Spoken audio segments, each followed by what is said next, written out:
There's a passage in the Bible that doesn't feel like religion. It feels like something else. Wheels within wheels. Eyes. Fire. Beings with multiple faces. And a voice from above. What did the prophet Ezekiel really see? Ezekiel was a priest. Taken into exile in Babylon. Far from home. Far from the temple. Then, one day, by the river Kebar, he saw something in the sky. A whirlwind. A massive cloud. Flashes of fire. Brilliant light. And in the middle of it all, 4 beings. Each had 4 faces, one of a human, one of a lion, one of an ox, and one of an eagle. They had 4 wings. Their legs were straight. Their feet looked like hooves. Their bodies, covered in eyes. Eyes that never closed. Eyes that watched everything. When they moved, they didn't turn. They just shifted direction. Effortless. Mechanical. Intentional. Next to them, wheels. Gigantic, shining wheels. One wheel intersecting another. Turning inside itself. And they too were full of eyes. The wheels moved with the creatures. Wherever they went, the wheels followed. As if alive. As if conscious. As if they were part of something greater. Above them, a dome. Sparkling, like crystal. And above the dome, a throne. And on that throne, a being. Shining like metal in fire. Glowing with light. Surrounded by flame. A form, in the shape of a man. Ezekiel fell to the ground. He couldn't look. He called it, the glory of the Lord. But the details, they don't sound like visions. They sound like a machine. Wheels that defy physics. Creatures with symmetrical motion. An object descending from the sky. It has been called the first recorded UFO sighting. A divine spacecraft. A chariot, from beyond the stars. Jewish mystics saw it differently. To them, it was Merkabah, the throne chariot of God. A sacred image for meditation and ascent. A vision only for the initiated. Too holy to describe. Too dangerous to misinterpret. But others weren't afraid. Modern thinkers looked at the passage again. Engineers. Pilots. Astronomers.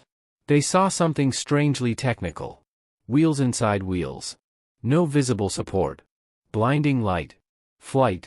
Could Ezekiel have witnessed advanced technology thousands of years before its time?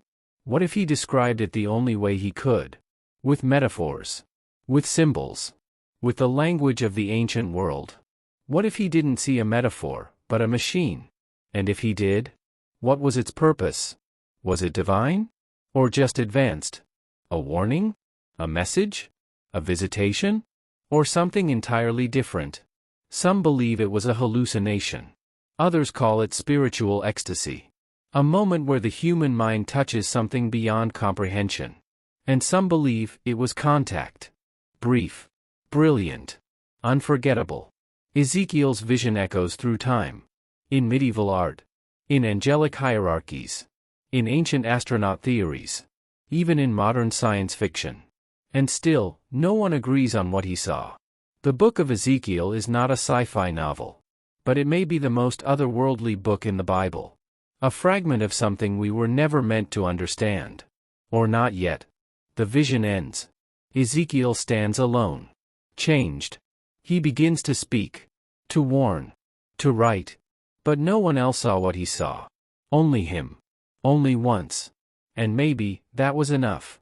But what if this vision wasn't just for Ezekiel? What if it was recorded, not for his time, but for ours? Today, some scientists explore ancient texts using machine learning, AI, linguistic modeling. What they find is complexity. Order. Structure without chaos. Language without translation. As if the Bible is more than belief, a code. Waiting to be activated. And Ezekiel's vision? Maybe it was a message. Not one we could understand back then. Not one we fully grasp now. But one that echoes louder as time unfolds. A vision outside of time. A transmission for the future. So when we ask, what did Ezekiel see? Maybe that's the wrong question. Maybe we should ask, who was meant to understand it? Because in a world where the unknown is shrinking, some mysteries still stand. Not to be solved, but to be remembered. This is Ezekiel's wheel. And maybe it still turns. If you're listening, you were meant to find this. And maybe, you're not alone. If this fragment found you, follow us. Because this is just the second whisper of the 7 eternal fragments.